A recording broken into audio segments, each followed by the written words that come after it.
8 tahun nggak bisa pulang, nggak bisa jarang, nggak bisa ketemu om gitu. Kangen sebenarnya, pulang Kak, tinggalin lah itu agama itu biar baik semua keluarga. Berat banget hati, nggak mau, ya udahlah.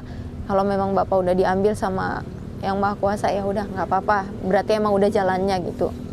Nanti suatu saat aku emang udah waktunya Allah ambil aku, pasti akan ketemu dia di sana. Udah itu aja doanya setiap hari. Jadi berasa tetap punya keluarga, jadi kayak nggak berasa sebatang kara gitu. Mengalami kekerasan, iya. Dipukul pernah sama abang sepupu aku. Gara-gara masuk Islam. Gara-gara masuk Islam. Bismillahirrahmanirrahim. Ya ayyuhalladzina amanu udkhulu fis-silmi kaffah.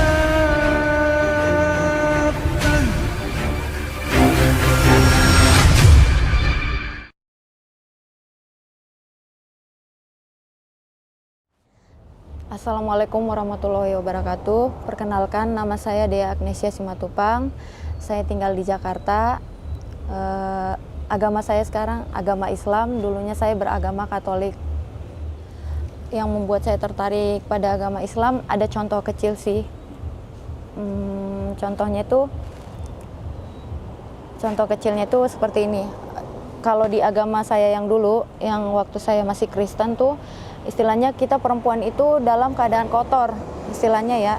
Kita itu boleh menginjak gereja, megang Alkitab, kita itu boleh, nggak ada larangan untuk itu. Padahal kan itu kotor, najis. Nah, setelah saya pelajarin di Islam, kalau kita dalam keadaan kotor, jangankan untuk memegang Al-Quran, menginjak masjid pun kita nggak boleh gitu. Melakukan sholat, doa, apapun itu nggak boleh. Sampai itu benar-benar selesai dan benar-benar bersih.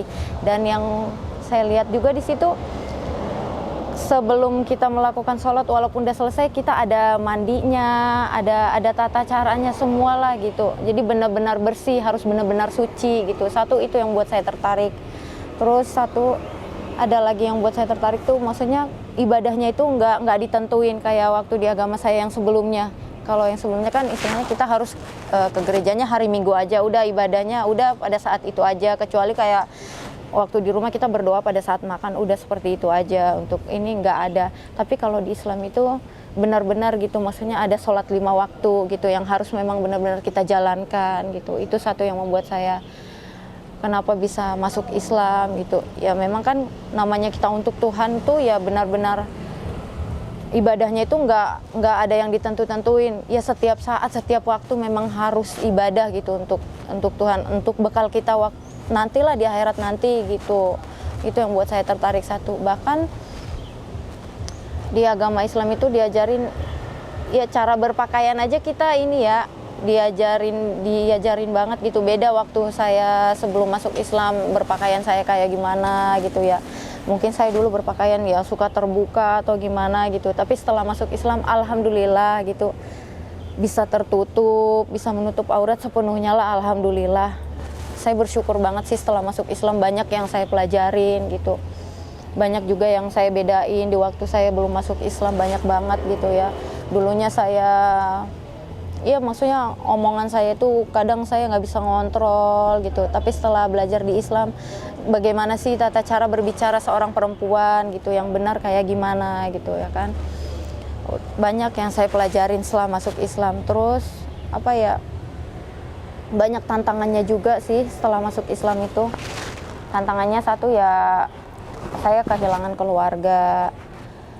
Pertama-tama masuk Islam tuh banyak caci dan makian yang dapat dari keluarga. Bahkan adik saya sendiri yang udah menjadi mualaf saat ini tuh, dulu dia tuh mencaci maki saya tuh sampai keluar semua kata-kata kotor. Tapi nggak tahu kenapa, ya saya jujur aja ya, setiap sholat itu cuman ngedoain adik saya. Karena kedua orang tua saya udah nggak ada, saya cuma ngedoain bagaimana caranya biar kedua adik saya ini bisa ikut saya masuk Islam. Tapi alhamdulillah salah satunya udah masuk Islam, itu adik saya yang perempuan. Nggak tahu, saya nggak maksa dia, nggak ada nyuruh-nyuruh dia masuk Islam. Nggak tahu kenapa, dulu dia itu kerja di Tangerang, tiba-tiba mau ikut saya ngekos ngontrak, Kak, saya mau ikut kamu. Terus saya pernah bilang, kita kan beda agama, bukannya kamu benci banget sama agama yang udah saya jalanin saat ini ya. Terus adik saya bilang, Aku nggak mau ngebahas ke situ, pokoknya aku mau ikut kamu. Nggak tahu kenapa setelah dia ikut saya di kontrakan tuh sering ngelihat saya sholat, ngelihat saya baca Quran ya. Dia suka nanya, apa sih yang kamu dapat dari sholat itu? Dia suka nanya. Saya nggak bisa jelasin, cuma saya bilang saya nyaman di agama ini. Tapi setelah saya sholat, hati saya itu tenang, nggak tahu kenapa. Beda dibanding, bukannya saya nginiin agama yang lain ya, tapi emang itu pengalaman saya di agama yang dulu. Berdoa tapi nggak tahu, hati memang nggak tenang terus, entah kenapa gitu. Tapi setelah saya masuk Islam, sholat walaupun 1 waktu 2 waktu saya jalan itu tenang aja gitu, nggak ada masalah ada ini. Tapi kalau setelah sholat itu kenapa ya, hati itu tenang aja bawaannya gitu. Itu yang saya jelasin ke adik saya. Nggak tahu ya, dia jalanin, dia ngeliatin saya setiap harinya. Nggak tahu akhir-akhir itu dia pernah saya lihat pakai pakaian saya, pakein kerudung. Nggak tahu kenapa itu tiba-tiba dia pakein ya pakaian saya. Udah tuh kata saya, kamu cantik loh pakai kayak gitu. Terus dia jawab, kamu pasti mau maksa aku kan masuk Islam. Enggak, sama sekali nggak ada. Agama itu pilihan dari hati. Agama itu nggak boleh dipaksa. Kalau dipaksa pasti suatu saat, karena ada paksaan, pasti suatu saat ada pikiran pengen balik ke yang dulu. Pasti ada pikiran kayak gitu. Aku aja yang nggak dipaksa. Setelah ngelihat keadaan aku, setelah masuk Islam kayak begini, pernah tuh aku berpikir kayak hampir putus asa. Ya Allah, dulu aku di agama yang sebelumnya itu enak gitu kehidupannya gitu, tapi setelah masuk Islam banyak ujian banget sama cobaannya gitu. Infonya bahwa Mbak Dia ini sebelum masuk Islam katanya berpetualang dulu ya di agama benar. Kristen. Iya benar. Di 3 sekte ya. Iya. Itu bisa dijelaskan nggak bagaimana kronologinya? Boleh. Jadi sebelumnya saya itu dari Kristen Katolik. Itu agama yang dianut oleh kedua almarhum orang tua saya. Di Kristen Katolik itu saya lama. Ada di Kristen Katolik itu perjanjian lama dan perjanjian baru. Itu terus ada Alkitabnya. Perjanjian lama dan perjanjian baru itu saya pernah pertanyakan itu sama almarhum ayah saya. Ini apa sih kok ada kayak gini? Nah, sebelum saya mempertanyakan itu, saya sebelumnya pernah masuk di Saksi Jehovah. Saksi Jehovah itu nggak ada kayak gitu. Terus saya tanya, Pak, emang kalau agama Kristen itu berbeda-beda ya? Kenapa kamu nanya begitu? Katanya. Waktu aku sekolah di sekolah swasta tuh, aku pernah masuk Saksi Jehovah. Saya tanya ke bapak, pas aku di sekolah Pak, aku pernah ke gereja Saksi Jehovah. Aku tanya semua kitab-kitabnya, beda-beda nggak ya gereja kita? Mungkin pertanyaannya konyol kali ya, cuman menurut aku agak aneh sih kalau agama itu sama-sama Kristen tapi beda-beda ajarannya gitu. Terus kata papaku cuman jawab, ya kalau Katolik itu emang ada beginiannya, itu tandanya dia Katolik. Kalau Saksi Jehovah itu papa nggak tahu, emang karena bukan agama aku. Nah terus aku bingung, setelah tamat sekolah pas pindah ke Jakarta aku masuk Kristen Advent. Kebetulan ketemu om aku yang pendeta, adik mamaku pendeta. Nah aku masuk Kristen Advent sama dia. Aku nanya lagi, beda lagi, Alkitabnya itu beda lagi. Di sini ada nggak perjanjian baru, perjanjian lama Pak Pendeta? Nggak ada, katanya kitab kita cuman ini doang, satu. Terus pas dibaca-baca Alkitabnya itu banyak, isinya berbeda. Kan kayak Bible gitu ya, kita nggak punya ya Pak Pendeta ya, nggak punya, pokoknya kita Alkitab ini aja katanya. Alkitabnya itu kalau nggak salah tuh di Kristen Advent yang warna merah ya. Terus isinya itu juga sebenarnya sama, cuman kayak mungkin yang harusnya Injilnya yang ini di depan, ini jadi di belakang. Kalau di agama ini di depan gitu. Sebenarnya sih ada persamaannya. Cuman kalau di Kristen Advent itu yang aku rasain tuh dia ada puasanya. Terus ada makanan yang diharamkan. Kayak minuman aja ada yang diharamkan. Kita nggak boleh minum teh. Makan ikan pun kita nggak boleh makan ikan, misalkan kalau dia yang bersirip aja nggak boleh. Jadi kalau kita makan ikan dia harus bersirip dan bersisik kayak gitu, benar-benar diharamkan. Terus makanan seafood itu kita diharamkan. Aku pernah nanya sama pendeta, kenapa sih makanan-makanan itu kita diharamkan, makanan yang seperti itu. Nggak tahu kenapa ya pendeta itu nggak bisa ngejelasin. Sampai saat ini saya masih suka nanya, nggak bisa ngejelasin kenapa gitu. Terus nggak ada perayaan Natal. Sementara waktu aku di gereja Katolik, di agamaku yang Katolik itu ada perayaan Natal, Saksi Jehovah ada perayaan Natal. Aku nanya ke papi yang pendeta, kenapa kita nggak ada perayaan Natal? Karena pas hari perayaan Natal itu sebenarnya hari penyembahan matahari menurut Alkitab dia. Itu yang dijelasin pendeta sama aku. Oh begitu ya. Sampai dia dulu pernah buka YouTube, dia kasih tunjuk sama aku nih, ini penyembahan matahari katanya gitu sama aku. Oh gitu, berarti kita nggak ada perayaan Natal ya? Nggak ada sama sekali. Kayak gitu. Makanya di Advent sama Katolik sama Saksi Jehovah itu berbeda-beda. Nggak ada perayaan Natal. Kalau di Katolik itu ada semua perayaannya gitu. Ada yang namanya, kalau di Katolik ada yang namanya Kamis Putih, ada Hari Kematian, Hari Kebangkitan. Itu sih yang saya bedain. Pernah sih juga nanya waktu saya di Katolik, kenapa harus ada Hari Kematian? Emang Tuhan kita itu mati ya? Terus mati, emang kita tahu bangkitnya kapan? Pernah sih saya tanya gitu, kan ada hari kematian, ada hari kebangkitan. Saya bingung dong pas saya di agama itu. Masa ada hari kematian, hari kebangkitan, bangkitnya kapan, matinya kapan? Itu yang saya tanyakan. Bingung pas udah tamat sekolah ya, mungkin udah dewasa, bingung kok agama begini ya, berbeda-beda gitu pikiran saya. Udah pas saya tinggal di Bekasi dulu sama orang tua ya, sama orang tua angkat yang pendeta, ketemu orang yang beragama Islam, ibu-ibu sebenarnya. Sering ngaji, sering ke pengajian-pengajian gitu. Nggak tahu kenapa, Bu, bisa ikut nggak? Tapi saya agamanya Kristen. Boleh, tapi orang tuamu marah nggak? Nggak, orang tua saya nggak ada. Kebetulan dia lagi ceramah ke Kalimantan tuh waktu itu. Papi ingat banget ya Kalimantan. Yang pendeta, saya manggilnya Papi. Karena mama nyuruh gitu. Iya, karena udah nggak ada orang tua, memang dia udah kayak orang tua sendiri kan. Papi kebetulan lagi Kalimantan, ikut ngaji-ngaji. Nanya-nanyain, Bu, ini apa sih sebenarnya artinya? Terus yang pertama itu dia kasih tahu tuh ibadahnya. Si ibu itu nanya, kamu kalau ibadah seperti apa sih di agama kamu yang sebelumnya? Kita cuman kayak ke gereja, udah berdoa kayak gitu doang. Oh, nggak setiap hari ya kalian ibadah? Enggak sih, Bu, ada waktu tertentunya. Kayak Advent itu gerejanya hari Sabtu sama hari Rabu. Kalau saya waktu di Katolik gerejanya cuma hari Minggu doang, kataku gitu. Oh beda-beda ya agama kamu ya? Maksudnya udah sama-sama Kristen beda-beda ajarannya ya? Si ibu itu nanya kayak gitu. Ya begitu, Bu, makanya saya bingung sampai saat ini. Sebenarnya sih bukan menghasut ya, ibunya bukan menghasut. Tapi dia bertanya-tanya, akhirnya dia jelasin kalau di agama aku itu, kita itu cuma punya Al-Quran. Kayak kalian Alkitabnya kan beda-beda. Kalau kita itu di Al-Quran semuanya, nggak ada tuh yang namanya perjanjian baru, perjanjian lama. Nggak ada, kita itu semuanya di Al-Quran. Terus dia jelasin juga, kita itu ibadah itu nggak ada waktu tertentu. Setiap hari itu 5 waktu. 5 waktu itu istilahnya kita ada sholat, yang namanya sholat subuh. Jadi subuh itu kita ada ngelakuin sholat, istilahnya kayak ibadah lah, kata dia begitu.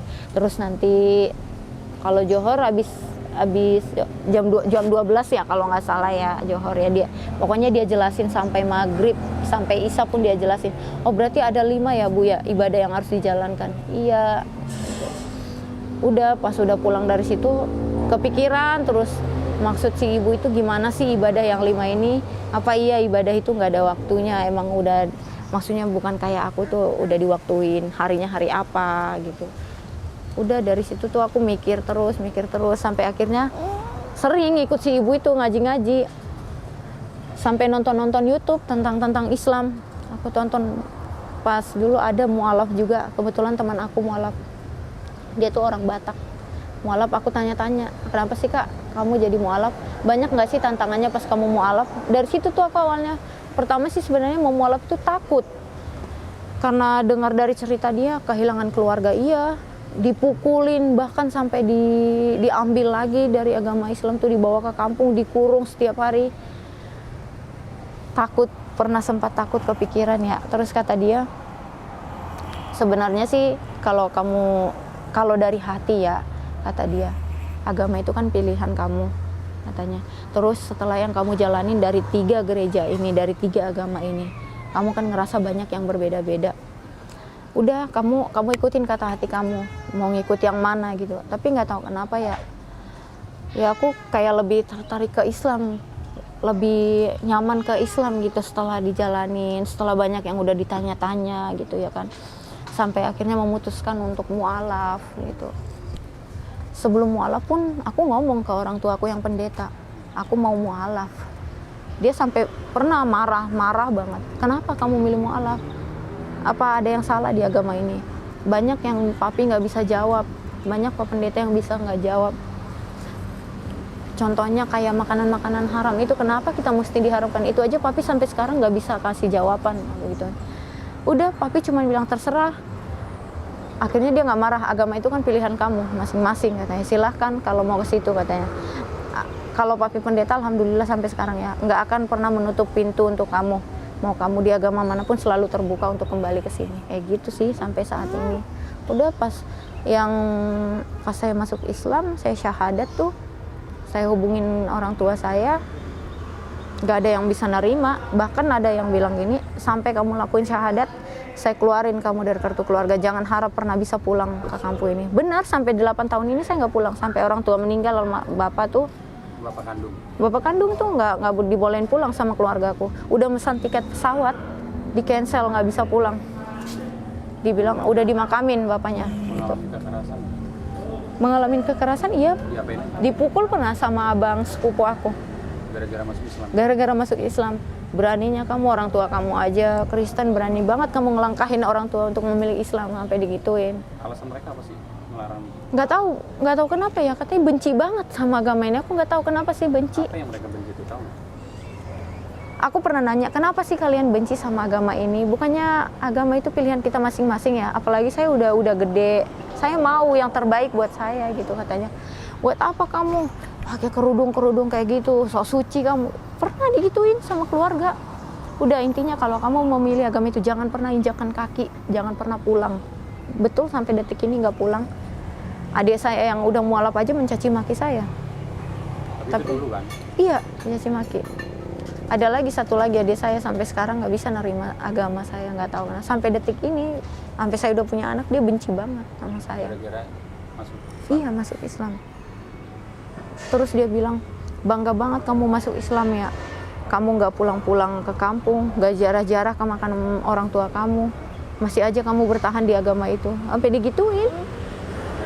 Iya, terus kata saya, ya ini udah pilihan aku deh, kataku. Ya udah bagus, nggak usah injak-injakin kaki. Sampai detik ini tuh ada yang cowok yang bontot tuh, benci banget sama saya. Sampai nggak mau ngelihat muka saya bahkan. Pernah ya, maksudnya walaupun dia benci sama saya, tetap aja gitu. Saya cari kayak dari Facebook apa. Ada rasa kangen juga ya sama keluarga gitu. Saya telepon apa, semua diblokir akun. Pokoknya dia benar-benar benci banget sama saya. Bahkan adik saya yang mualaf, yang cewek pun jadi dibenci sama keluarga. Makanya pernah ya curhat berdua. Karena udah sama-sama mualaf. Karena keadaan kita juga kayak gini, sama-sama benar-benar keadaannya begini tuh, berdua kakak beradik. Dia nanya, Kak, salah nggak ya kita milih agama ini? Kalau dari hati aku yang paling dalam, aku nggak salah, kataku.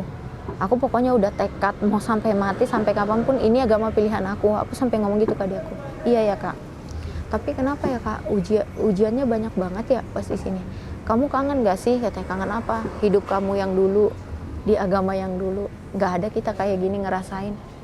Keluarga sayang semuanya katanya. Tapi setelah kita masuk agama ini dibenci, benar-benar dibenci keluarga. Bahkan nggak boleh nginjak kampung sendiri. Rumah sendiri yang di kampung pun nggak boleh kita injak. Sampai detik ini.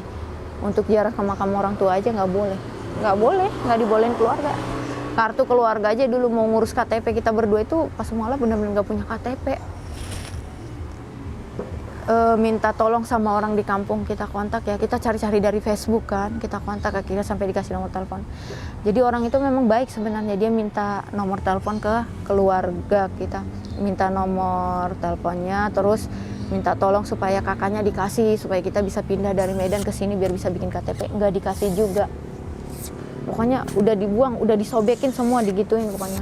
Sampai ijazah aku aja ditahan, nggak dikasih. Supaya aku itu nggak bisa berbuat apa-apa di Jakarta, nggak bisa cari kerja, nggak bisa ini. Tapi nggak tahu kenapa ya, mungkin Allah udah berkehendak di sini.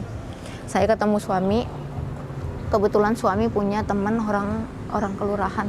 Diurusin semua KTP kita tanpa pakai surat pindah, semua diurusin. Nggak bayar sama sekali, gratis. Istilahnya dia orang baik lah. Orang baik yang udah nolongin saya sama adik saya. Udah diurusin KTP, akhirnya saya bisa cari pekerjaan. Dulu di sini sempat kerja juga kan. Alhamdulillah. Keluarga mungkin nggak tahu ya, mungkin sampai saat ini keluarga walaupun benci tetap nyari tahu gitu dari Facebook atau dari mana, tetap ada ya. Kemarin ada ya, terakhir tuh sebulan yang lalu masih maki-maki dari Facebook. Gimana, enak nggak di Islam itu? Katanya, makan nggak kamu dari situ? Sampai digituin. Jawaban saya cuma bilang, alhamdulillah makan, alhamdulillah sehat, baik semuanya, kataku. oh bagus kalau kayak gitu, jangan harap kamu bisa kembali kalau nggak ninggalin itu. Sampai sekarang masih ada, sebulan yang lalu bahkan saya mikirnya padahal udah berapa tahun ya masuk Islam, tapi kok masih benci, belum luluh hatinya gitu ngeliat saya. Sementara bapak yang pendeta, kalau bapak yang pendeta ya maksudnya baik, tetap nerima lah gitu, cuman kebetulan dia sekarang lagi sakit gitu, cuman saya nggak bisa jengukin, nggak bisa nengokin dia, walaupun dia dekat di sini saya nggak bisa nengokin dia karena larangan dari keluarga, nggak boleh ketemu dia, nggak boleh ketemu saya juga, pokoknya mereka sangat benci sama agama saya. Itu masih berharap banyak keluarga itu masih berharap balik lagi ke agama ya? Masih berharap, sampai detik ini juga masih berharap, cuman saya nggak mau ninggalin Islam, cuman harapan saya pengen sama keluarga itu silaturahmi tetap baik gitu. Itu yang saya pengen dari dulu. Ya doanya sih setiap hari ya, mintanya sama Allah pengen kembali ke keluarga itu, maksudnya bukan kembali meninggalkan agama Islam, bukan. Kembali maksudnya silaturahminya baik kayak dulu gitu. Jadi berasa tetap punya keluarga, jadi kayak nggak berasa sebatang kara gitu di sini tuh. Itu yang saya pengenin sampai sekarang ya. Kangen banget sama keluarga sebenarnya, udah 8 tahun nggak bisa pulang. Nggak bisa jarang, nggak bisa ketemu om gitu. Kangen sebenarnya. Kangen sama pengen apa ya, karena mungkin dulu almarhum bapak meninggal nggak bisa pulang. Nggak ngelihat gitu dia dimasukin di kuburnya itu kayak gimana gitu, karena ada yang bilang, ada tetangga yang cerita kalau bapak saya itu, kalau di orang Batak itu ada istilahnya adat, sebelum meninggal itu pun ada acaranya dulu. Kalau bapak saya nggak dibawa di rumah sakit, langsung dikubur gitu. Dulu memang ada juga perdebatan antara dua keluarga, antara keluarga bapak sama keluarga mama. Jadi kebetulan bapak ini tinggalnya di keluarga mama, makanya keluarga mamaku ini benci banget sama aku tuh. Pernah dibilang, bapak kamu aja numpang di hidup keluarga mama kamu gitu. Makanya pas meninggalnya tuh saya cuma dikabarin video call terakhir tuh sama bapak tuh udah sekarat banget lah, udah nggak bisa ngomong, udah nggak bisa ini. Itu terakhir video call itu bahkan sama adik saya yang mualaf, sebelum dia mualaf dia yang jagain bapak di rumah sakit. Itu nangis telepon sama saya, kamu pulang kak, tinggalin lah itu agama itu biar baik semua keluarga. Berat banget hati, nggak mau. Ya udahlah, kalau memang bapak udah diambil sama yang maha kuasa ya udah nggak apa-apa, berarti emang udah jalannya gitu. Nanti suatu saat aku emang udah waktunya Allah ambil aku, pasti akan ketemu dia di sana. Udah itu aja doanya setiap hari. Udah, pokoknya ngirimin doa-doa yang terbaik aja untuk almarhum bapak sama ibu gitu. Karena memang nggak bisa melihat dia sakit sampai meninggal, sampai dikubur pun nggak bisa ngelihat, nggak bisa pulang. Padahal udah mesan semuanya, ongkos buat pulang itu nggak dibolehin sama keluarga, di cancel semuanya. Dihalangin, nggak boleh, memang nggak boleh. Sampai ketemu di bandara dicegat. Kebetulan ada di orang suruhan om aku, nggak boleh aku balik ke Medan tuh nggak boleh. Makanya dulu aku sempat pakai cadar tuh menutupin muka aku tuh karena takut ketahuan sama keluargaku. Soalnya dulu pernah emang mereka itu mau bawa aku, mau ngambil paksa, cuman aku nggak mau. Aku mikir aku udah punya anak gitu, aku harus bertahan gimana pun caranya. Sampai saat ini alhamdulillah sih tetap di Islam gitu, walaupun keluarga membenci tetap harus kuat di Islam gitu. Walau banyak cobaannya gitu, dijalanin aja. Apa sih yang membuat mbaknya itu kuat banget? Mungkin karena udah salah satu pilihan ya, udah salah satu pilihan juga. Kan pilihan itu juga nggak sembarang milih, benar-benar udah dari hati gitu milihnya. Nyaman juga, nyaman, banyak cobaan ujiannya tetap bisa tenang menghadapinya. Harapannya sih pasti yang baik ya, maksudnya ke depannya nih. Saya kan udah meninggalkan semuanya gitu. Harapannya kayak sekarang saya udah punya anak. Anak saya itu bisa jadi penerus semuanya gitu, apa yang udah saya rasain selama ini. Jangan sampai ada hasutan-hasutan dari orang untuk meninggalkan agama Islam. Tetap ada di agama ini gitu. Jadi yang terbaik, bergunalah buat orang-orang gitu. Terus harapan terbesarnya juga tetap ya ke keluarga. Nggak tahu kenapa keluarga itu kayak nomor satu banget sih sebenarnya buat saya. Sampai kapanpun itu tetap diusahain. Apa yang ingin Mbak sampaikan kepada orang-orang yang belum memahami Islam ya, bahkan mungkin orang Islam itu sendiri ya memiliki pandangan negatif terhadap agama Islam? Ya mau aku sampaikan sih gini, kan kadang orang karena terlalu banyak cobaan Maksudnya banyak cobaannya itu jadi dia kayak goyang gitu di agama ini. Kalau boleh sih jangan karena cobaan itu. Saya aja berani masuk Islam walaupun banyak cobaan yang saya alamin sampai saat ini gitu. Kenapa saya tetap bertahan? Maksudnya banyakin ini aja sih, banyak berdoa aja, banyak berserah sama Allah gitu.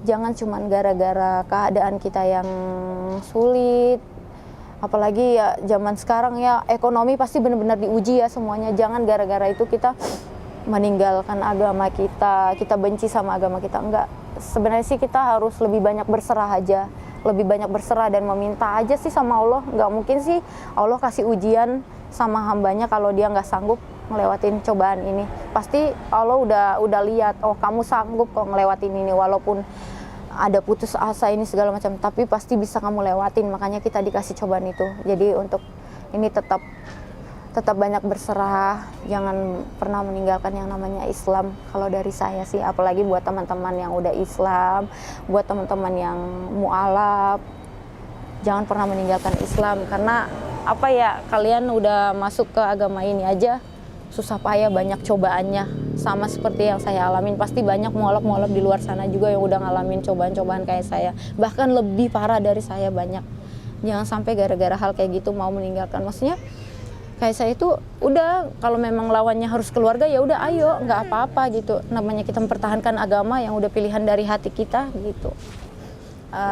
Baik, sampai di sini. Terima kasih buat menonton semuanya. Ini kisah saya menjadi seorang mualaf. Semoga bisa diambil hikmahnya. Wassalamualaikum warahmatullahi wabarakatuh.